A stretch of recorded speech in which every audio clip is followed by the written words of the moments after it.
Viewers, আসসালামু আলাইকুম। আমার নতুন আরেকটি ভিডিওতে আপনাদেরকে স্বাগত। আমি আজকে নতুন আরেকটি ভিডিও নিয়ে আপনাদের সামনে হাজির হয়ে গেলাম। আমি নতুন একটা রান্না করে আপনাদেরকে দেখাবো, সেটা হচ্ছে আঙুর দিয়ে মুরগির মাংস। তো মুরগির মাংস আঙুর দিয়ে রান্না করতে কি কি লাগবে আমি আপনাদেরকে দেখাচ্ছি। এখানে আছে গরম মশলা, এই যে আছে গরম মশলা, সাদা ফল কালো ফল থেতো করে নিছি, দারুচিনি, ধনিয়ার গুঁড়া, জিরার গুঁড়া, মরিচের গুঁড়া, রসুন, আদা, হলুদ, পরিমাণ মতো লবণ, তেজপাতা আর পেঁয়াজ কুচানো, কাঁচামরিচ ছেড়ে দিছি। আর সাথে আছে আঙুরের পেস্ট। আঙুরটা আমি ভালো করে ধুয়ে ছুলে পেস্ট করে নিয়েছি। তো বন্ধুরা, আমার রান্নাটা দেখতে থাকুন আমি কিভাবে আঙুর দিয়ে মুরগির মাংস রান্না করি। এই তো আমার চুলাটা রেডি হয়ে গেছে, কড়াইটাও গরম হয়ে গেছে। এবার আমি তেলটা দিয়ে দিলাম, সরিষার তেল দিলাম।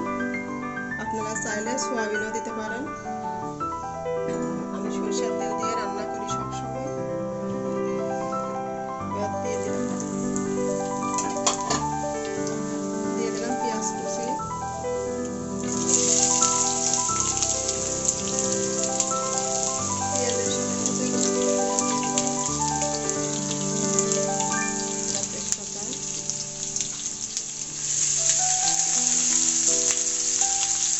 পেঁয়াজটা লাল লাল করে আমি ভেজে নেব।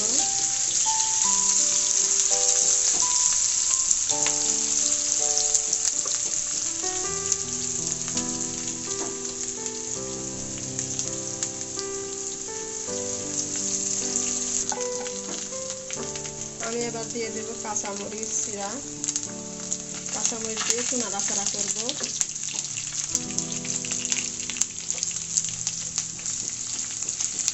তারপরে দিয়ে দেবো এই যে সব মিক্স মশলা, দেবো। মশলাটা কষানোর জন্য সামান্য পরিমাণে একটু পানি,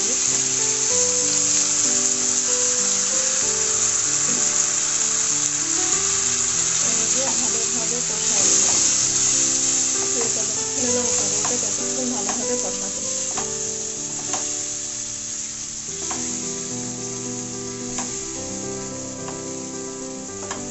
আপনারা এভাবে রান্না করে খেয়ে দেখতে পারেন, খেতে অনেকটাই মজা হয়।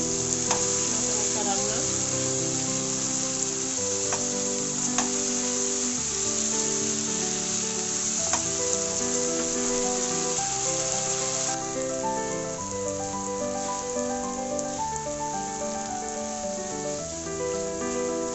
আমি রান্না করছি, রান্না করতে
মাংসটা সুন্দরভাবে কষানো হয়ে গেছে।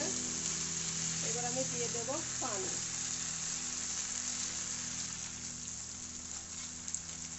মাংস সিদ্ধের জন্য পরিমাণ মতো পানি দিয়ে দেব।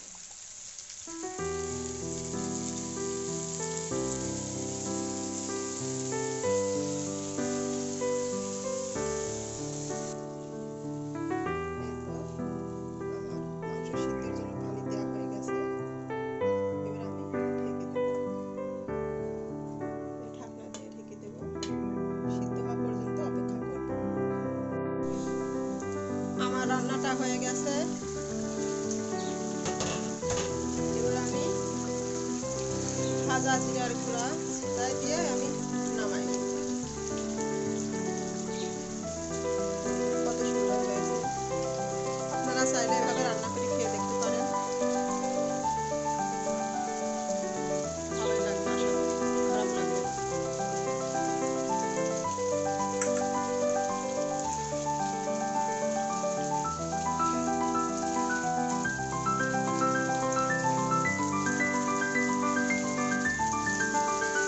আমার মাংস রান্না হয়ে গেছে সুন্দরভাবে। ছোটবেলা থেকে মায়ের হাতে রান্না দেখে মা রান্নাটা শেখা।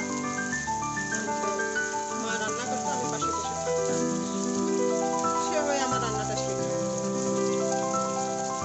তো বিয়ের পরে শ্বশুরবাড়িতে এসে এভাবে দেখে রান্না করা।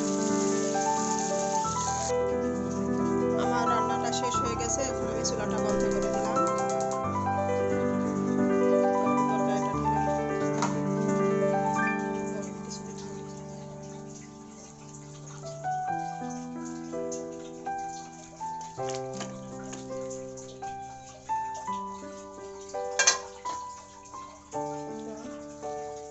সুন্দর হয়ে গেছে, দেখুন সুন্দরভাবে কত সুন্দর দেখা যাচ্ছে। ইচ্ছা করলে আপনারা এইভাবে রান্না করে খেয়ে দেখতে পারেন।